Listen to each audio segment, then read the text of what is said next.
Do you ever feel out of balance with your work and your family life? Or do you feel like you will become out of balance with your work and your family life because of the work that you want to produce? Well, first of all, you're not alone.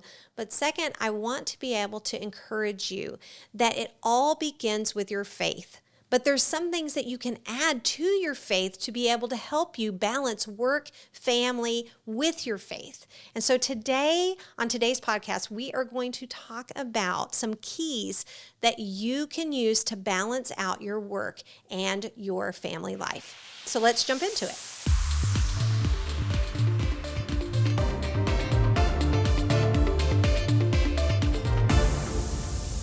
Hello, welcome back to the All Small Productivity Podcast. Whether you are listening on your favorite podcast venue or you're watching on YouTube at Amber and Davis All Small, I'm so glad that you're here. Welcome.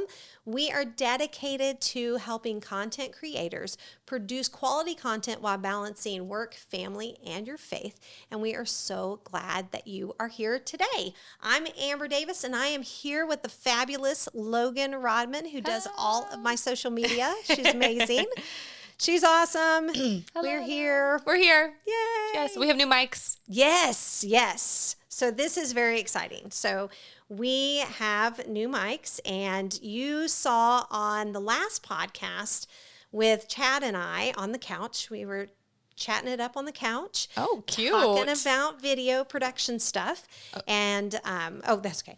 And, so we had the new mics then, but this is the first time that we've had the mics in the office studio. Yes. This is my first time seeing them. Yes. And I love them. They're fabulous. They're very cool. I feel very fancy. They're so nice. They are great, and it's fun. And Chad really hooked it up so that we have, like, you can see it's a little bit different. We've kind of spread some things out, put some stuff up, and did some things to make it look a little bit nicer in here, just more relaxed. It's fun. I have my phone. Yes. No more computers. Yes. Well, you so you can see Logan's face. She has her phone. And then we're drinking tea today. We've got our tea.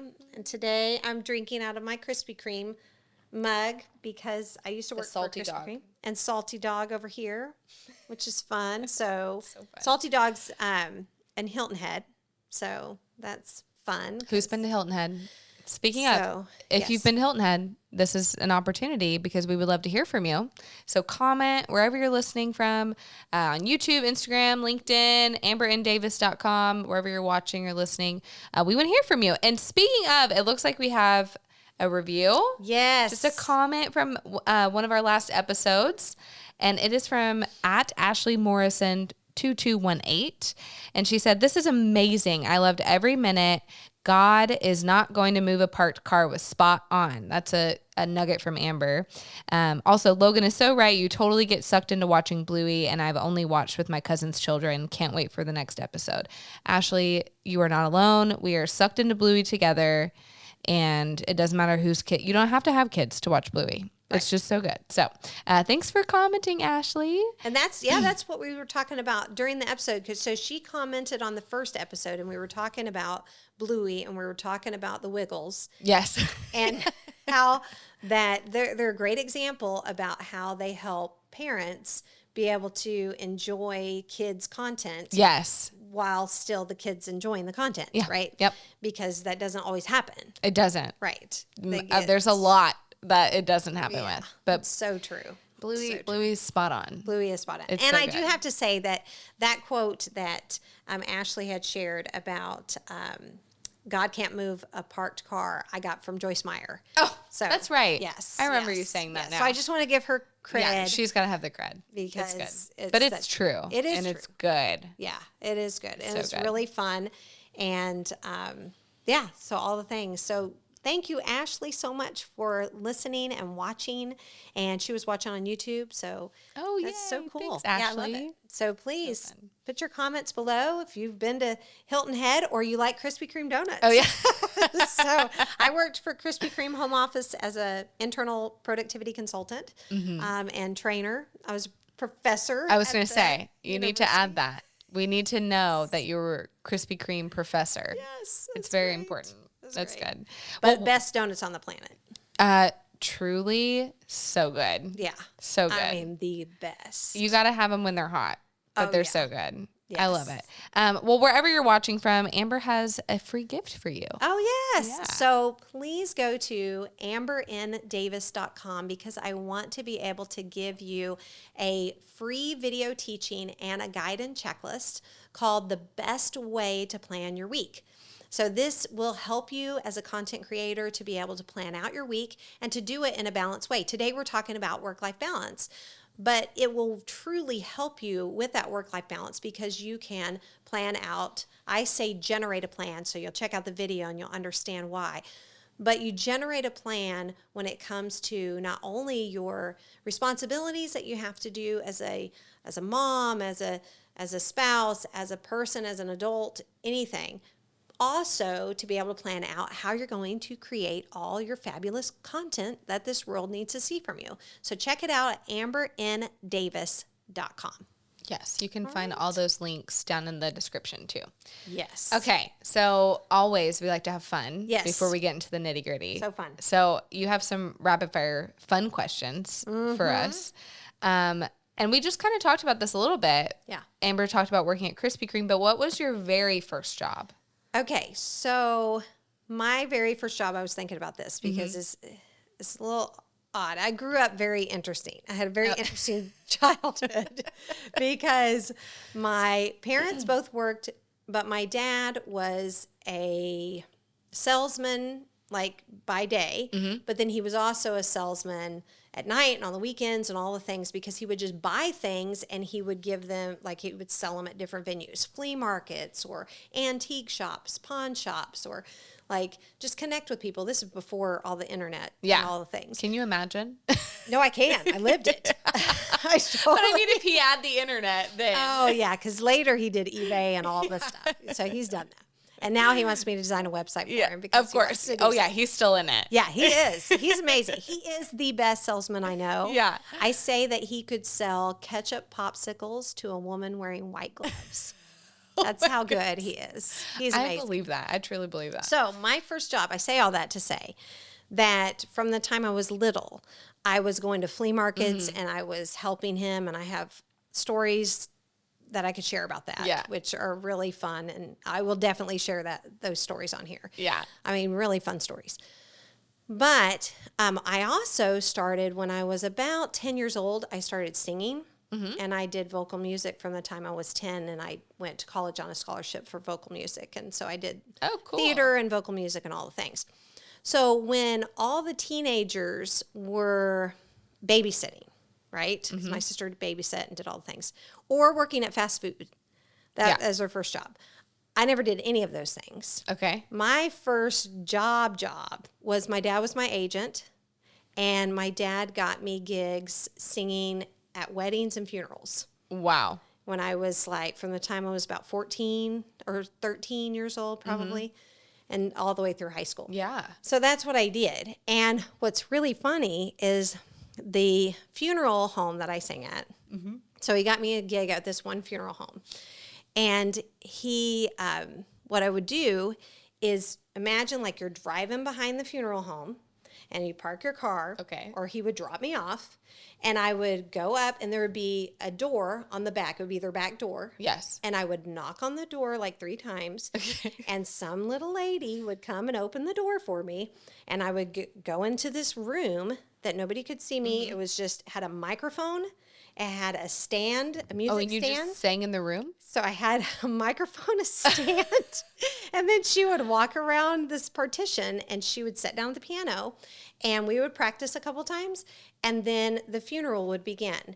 And then when the funeral would begin, I knew exactly my cue because it was on like the little stand that when the preacher say something and then she started playing the music, I would sing. And I would sing 3 songs and then I would go out that back door and I never saw any of the people. I never saw the casket. I never saw any of it. I just... That's actually kind of cool. Be like in this little room with a mic and sing and then I would leave. That like kind of takes a little bit of the stage fright, right? Yeah. And then I would leave and then I would come back a week later and get a $50 check. Wow. And that's good. Yeah. That's really good. So as a teen, I would make $50. That's great. So that was my first job. That's really cool. That's what I did. So that's really neat. I worked at Sonic. But You were a tater poster. I was a tater poster. So you'll have to listen to the episode. I think it's episode 2. It'll be 2 episodes ago. Yeah, I think it's episode 2. Yeah. No. It's episode 3. 100%. Yeah, it's episode you're right. 3. It's episode 3. Yeah.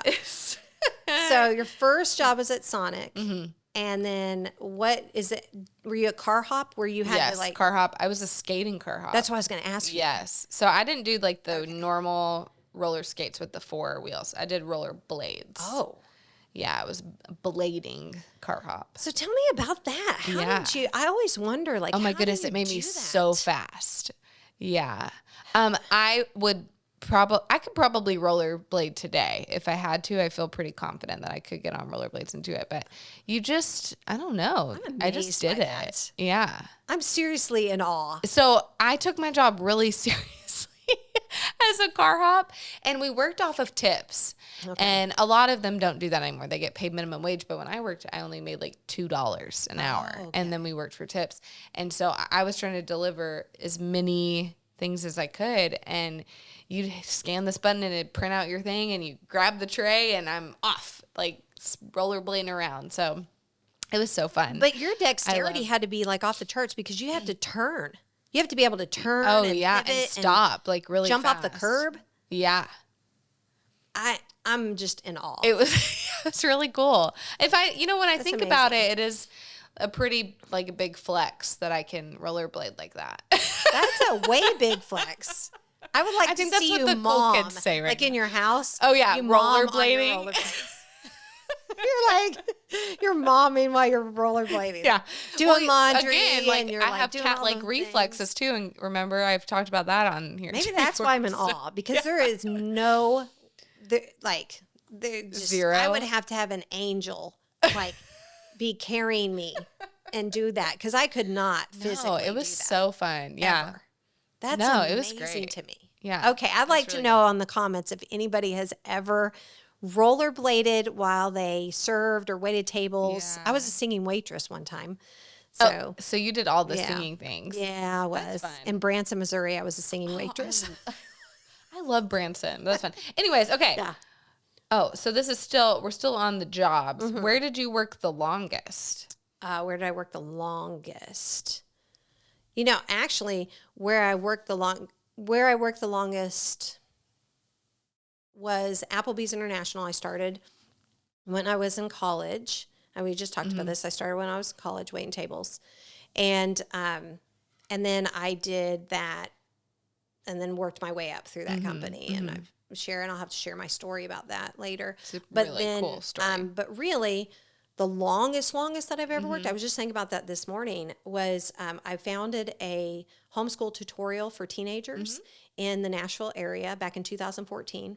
And I have been teaching there for 10 years. Wow, you still teach there? So yeah. So cool. Yeah. Last Can you keep year, teaching there until my kids get there? Maybe I will. I teach speech. It's like 6th grade, right? Yeah. They're not even in preschool yet. 6th, 7th, and 8th grade, and then high schoolers. So I teach a middle school intro to speech. Yeah. And then I teach a high school speech and debate. That's so cool. So, yeah. Do you? Yeah. I guess you love it because you're still there. Teaching. You're still doing it. I love teaching. And yeah. And by the way, Amber didn't graduate college. That's and right. She's teaching. Yeah. And she's just in some really awesome stuff. Yep. So that's really cool. True. Yep. I probably worked at Sonic the longest, but I haven't had that many jobs. I worked at Sonic, and then I worked at Suntan City. Okay. And then while I was working at Suntan City, I went through cosmetology school and I became a hairstylist. That's right. I forgot I knew that you were a hairstylist. Yes. That's another thing that I cannot do. Yeah. Yeah. I want to see you rollerblade and cut hair. Yeah. Oh, that would be interesting. I like to see it. I don't know if I could do that one, but that would be interesting. I cut my husband's hair one time and he's bald now. Oh, yeah. Well, my husband, he cuts his own hair. He's bald now too. Right. So yeah. it's good. Yeah. So that's fun. Embarrassing moment when you lost your balance. I feel like this goes hand in hand with we're just talking about rollerblading. And when I just thought about this, when I read this question, because it wasn't rollerblading, but it was at Sonic. And my mom is probably already laughing listening to this because she knows exactly what I'm about to say. Your mom is one of the nicest people. She is so awesome. Just a big shout out. Shout out to my mom. Yeah, we love you, Denise. Awesome. But we were at Sonic and my mom was there. I don't remember if she drove me to work or something, but it had been icy, and we hadn't salted like the sidewalk. And I went to run inside. I got out of the car and I went to run inside, and I hit the ice. And my mom says, literally, it was like a cartoon. Both of my feet flew up in the air. I landed straight on my back. Oh, and I don't remember it. I was laughing so hard because I know how ridiculous it looked. Right. And there's a car full of like a parking lot full of cars of people ordering Sonic, and I like flew up in the air, landed straight on my back. She can't walk, people, but she can rollerblade. Yeah. I cannot walk for anything, but I will rollerblade everywhere. Oh, I should probably still rollerblade because walking is a challenge. I cannot rollerblade at all. I can ice skate, but I can't rollerblade. Ice skate. I cannot. Yeah. It's fun. I'll tell you, I'm going to tell Lost your myself balance. here. I wasn't going to share this story, but I'm going to go ahead and share it. Come It's on, pretty bring ridiculous. Okay, I'm going to share it. I'm debating, like the Courage. little Let man the in my courage, head the saying, little lion maybe inside shouldn't of you. share Let this it story, out. but I'll share it. It's funny. Okay, so we lived in a townhome for 11 years while we were in ministry, and we were working a plan to be able to get the house that we have now. Yeah. And we had a little tiny, the tiniest shower ever at our townhome. So tiny that when you take a shower, if you wanted to shave your leg, you could just stick your foot up like on it and just shave your leg. Yeah. Because it was so tight that you were just shoved in there, you know, and you could just shave your legs. It like held you in. Yeah, it held you in. It was just right there. And so I did that for 11 years. Yeah. Like that's how I shaved my legs. So we got into the new house and we have a stand-up shower as well in our master bedroom. And it looks exactly like the other shower, but it's about an inch bigger on all the sides. Yeah. So I went in there and it was a Wednesday night. We were about trying to get ready for church like as fast as possible. Oh, yeah. Because it's the Wednesday night rush. doing all the things. And then I was like, I got to take a shower. Worked out, jumped in the shower, shaving my legs for the first time. And I'm putting my foot up. Because that's what you do. Exactly. Yeah. You already knew that's what you do. But It's like muscle memory. wasn't as tight. Yeah. So it was a little bit loosey-goosey. So when I would put it up there and I'm doing the shaving, all of a sudden I just like, and I don't just like fall down. I like fall out of the shower. Oh my goodness. And like the door swings open. I fall out of the shower. I move my hands too much. So because Chad says the video is going to be crazy. Keep moving your hands. So I fall out of the shower and the door swings open and I'm like, and I don't just fall. I mean like crash, right? Oh my goodness. So when I do that, when I slip, because my foot is on the thing and I slip. And when I slip down, it jabs the little catch thing at the bottom where it closes. Uh-huh. So it split my toe open. Oh, you're making my whole body hurt. I fall out of the shower. I'm like, and my toe's bleeding. And I'm like, and I lay there. So Chad just happened to come home from work. He was working at the church. And on Wednesdays, he didn't hardly ever come home. He would just work straight through. But this particular day, which was a blessing, he came home right when I fell. Oh my goodness. He came into our bedroom and heard the crash. He comes flying and opens the door and he sees me on the floor with blood. Oh goodness. And he's like, what have you done? That's what he says. And he takes a towel and throws it over my body. And he's like, what are you doing? I said, I fell, shaving my leg in the shower. And he said, this is what he says to me. Who falls in a stand-up shower?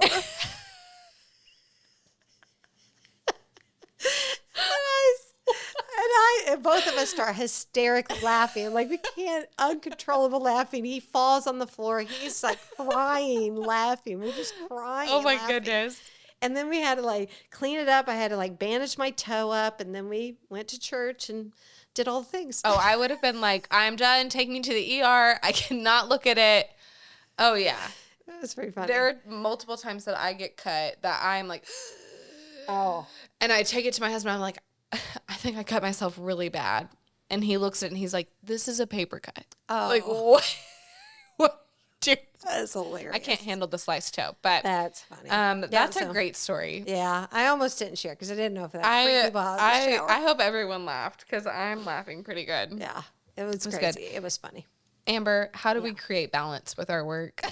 Well, you don't shave your legs in a stand-up shower. You don't do that. No, don't do that. Don't do that. Well, actually, you probably could. You could, because I if could you do it. can rollerblade and sling burgers and fries, but I can't do any of that. So, but one of the things, so I wanted to share 4 things.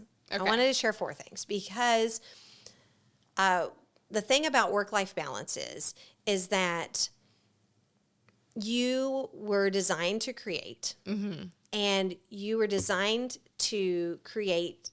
You were created to be able to be creative. And so because of that, I truly believe that that comes from God. Yeah. That he designed you to be a creative person. That's good. And so first, it all starts with your faith, right? If you want to be able to do work and life balance. And the thing is that as a content creator, you have a desire to create content, and there's nothing wrong with that. Right. You are passionate about it. You really believe that you have got these creative ideas and they need to get out to the world. Yeah. And I believe that God put those inside of you, and you've got to get them out. Yeah. And there's nothing wrong with that.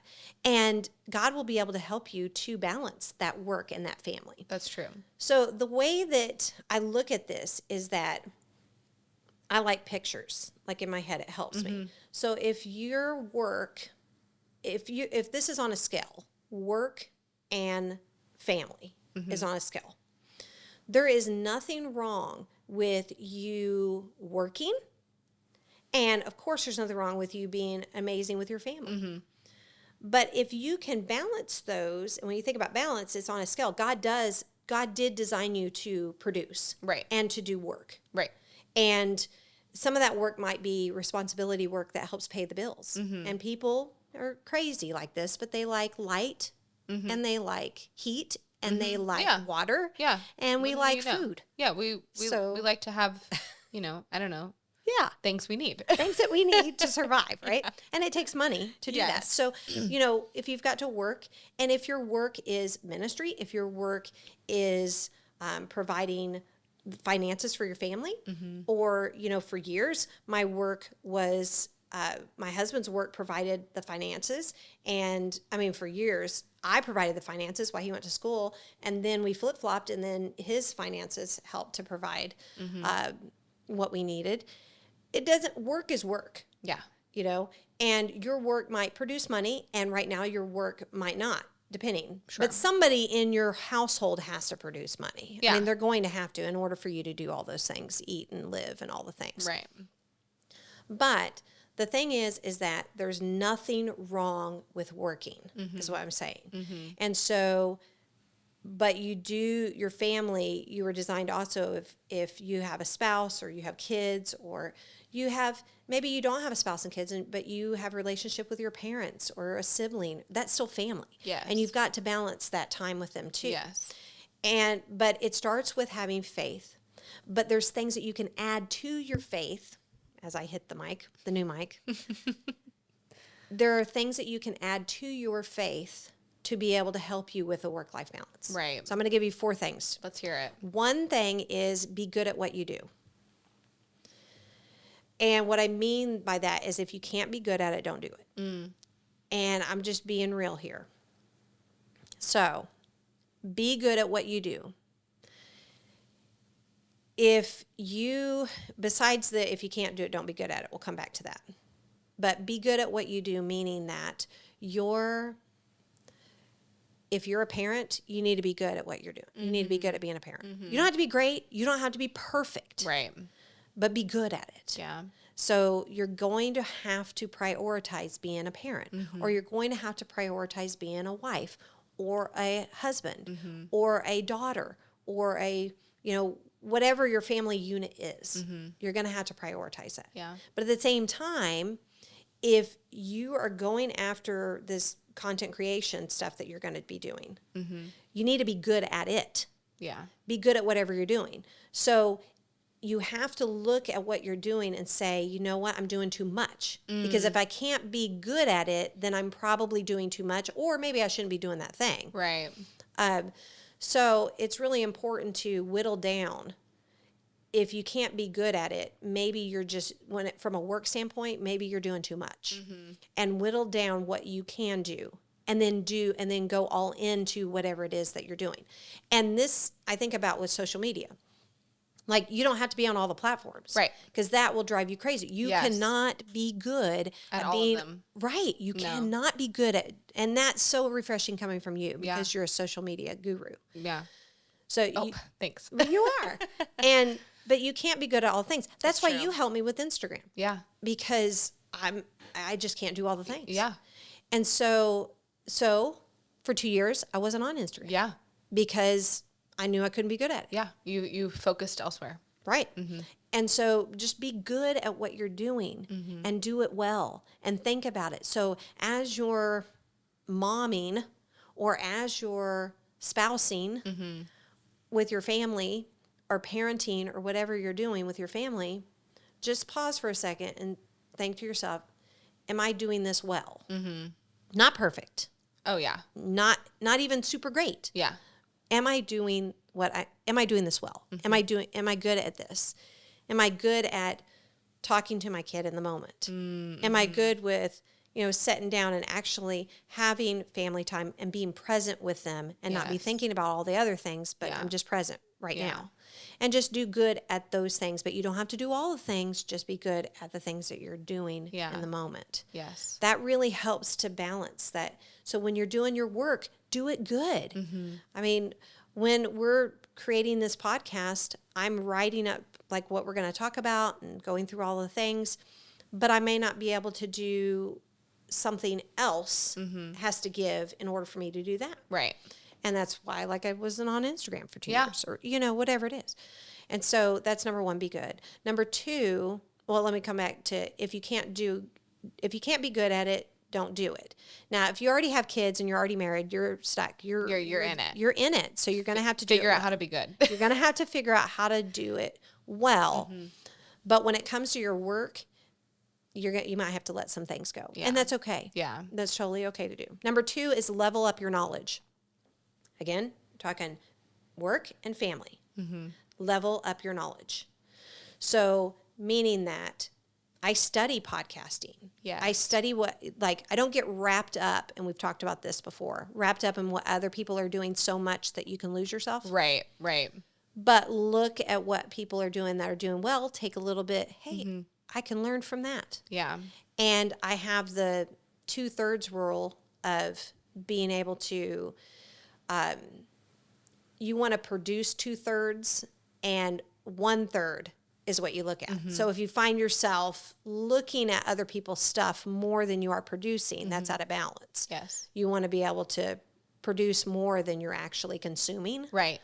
But it is important to level up and to level up your knowledge, to add this to your faith knowledge. You've already got the faith that God said, hey, I want you to do this. I think you should do this. Or you think, hey, I think that God wants me to do this. Yeah. So you already have that faith and that belief in, okay, he created me to create, but add to it knowledge. Start studying things. Start studying that area that you are trying to work in and level it up. Get better at it. Yeah. Study it. Whether, I'll study podcasting, I'll study productivity things, I'll look up different things about content creators, watch different content creators about some things that they're learning, or some things that they're doing that I'm like, I want to apply. So you just level up your knowledge. Yeah. And when it comes to your family, level up your knowledge. So if I notice that I didn't hit the mark with my son, or I was short with my husband about something, or you know what, I'm really struggling with meal planning, or, something to do with my family's life, then I'll level up. Yeah. Like I'll read some scriptures on marriage, or read some scriptures on how to talk to people better, or be in the moment with my kid, or I'll study like, hey, where are some really easy recipes that can help me? Yes. You just level up with that area. That's so good. You level up with your family. If you're going to level up in work, then you also need to level up with your family. And so when I say level up your knowledge, if you're talking about balance and these things are on scales, you'll want to do it with work and family. Both. Yes. Yeah. So that's really important. And number 3 is have self-control and discipline. So you've got to have self-control with work. I like to work. If I had a choice between playing and working, I'll choose work all day, all day long. And I'll give myself as an example. When my kids were little, when my son was little, I would be going into his room and I'm like, okay, I'm going to play with him. Yeah. And I would play, but then he would say, Mom, you're not playing. You're just organizing my toys. Yes. And he was right. That's exactly what I was doing. Yeah. Because I would rather work than play. Right. I love working. Yeah. It's so fun for me. So I literally had to set a timer for myself and say, I'm going to play with my son for 15 minutes. And I would set a timer on my phone or set a timer. And I would go in and play with him for 15 minutes. Yes. And it would be like 5 minutes in. I'm like, are we done playing? Can we be it's done? like 10 more minutes. Can I tap out? And he didn't know I was setting the timer. Right. But I did it because I wanted to be able to make sure that I was really investing that time. Yeah. And the more I did that, the less I looked at a timer. Right. And then I didn't even have to set a timer sometimes to do that, you know? Yeah. But the thing is that you've got to be able to have self-control and discipline. If people are like, I really don't, I like to play more than I like to work. Well, Yeah. you're going to have to develop discipline in that area. Yeah. You're going to have to, set, and that's what the free teaching that I give on my website is all about, is being able to plan out your week so that you can be able to plan out when you're going to create your content, when you're going to work, and all of those things. Yes. But if you find yourself getting in the zone, and sometimes that's okay, but you have responsibilities too. If you get in the zone so much that you're neglecting your family. Right. Like now you're not cooking dinner because you're still working. Right. Yeah. Then, and there's going to be days that happens. Yeah. But if that's a pattern, then you need to look at your discipline. And are you really staying productive in the moment? And then you'll need to also be disciplined with the time you're spending with your family. Yeah. That's good. So that's important. And then number 4 is perseverance. Don't give up. Keep doing it. Yes. Keep at it. Keep at what you're doing. Yes. With work, it's going to feel like, nobody's, subscribing or listening or reading my content or whatever it is may be. But keep at it. Just keep going. Keep that going, because you don't give up on your family. Right. You don't just stop making dinner or Right. stop, running errands or stop paying your bills or Right. stop, you keep at it. So if you're doing that over here with your family and you're not doing that in your work, that's out of balance. So when people say like work-life balance, I see it differently. I see it as work-life balance, but most people see it as I work way too much and I'm not balancing my family. Right. Which is the case many times. Yes. But the other piece of it is that are you actually using your family as an excuse not to be able to do your work? And so, and I say that in a very cautious way, because I don't want people to negate their family for their work. Right. But I also say that in a challenging way, because I don't want people to not be working towards the dreams and the ideas that God has placed inside their heart either. But you can do it in a balanced way. I wrote my book, my self-published book, Flight. I wrote it over a 5-year period. And I was nursing my son, and every Thursday I would go and type my book with one hand. Yeah. I would type my book with one hand while I was nursing my son. Wow. And I did that for, I didn't nurse him for 5 years. That was a long time. That was a long time. But I did for a season. I was doing that. And it was just like 4 hours a night or a couple hours a night that I would work on the book. And I did it over a period of 5 years. But I self-published a book. Yes. You know? That's and crazy. So it doesn't matter if it takes 5 years. Right.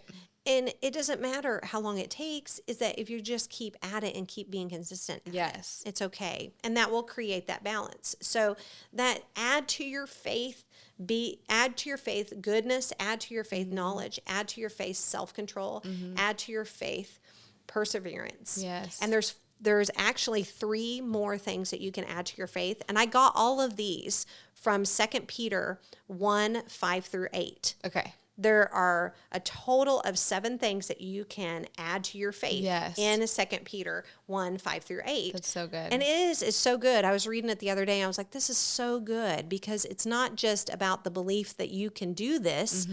You have to, there's work involved in doing it, and discipline involved, and all the things. So so that's really what it's about. Is I just want to encourage, everybody, I just want to encourage you to be able to take the passion that you have on the inside of you, but add to that faith with these keys to be able to help you create quality content while balancing work, family, and your faith. So I want you to go to, again, ambernddavis.com. And I say this again and again because I know it will help you. Go to ambernddavis.com and get my free teaching, The Best Way to Plan Your Week, and my guide and checklist. So check that out. Yes, and we super appreciate you watching and listening wherever you're watching or listening from. Remember to subscribe, like, comment, share this. We would appreciate that so much. Yes. And we look forward to hearing you listening next time. Yes. So thanks for tuning in,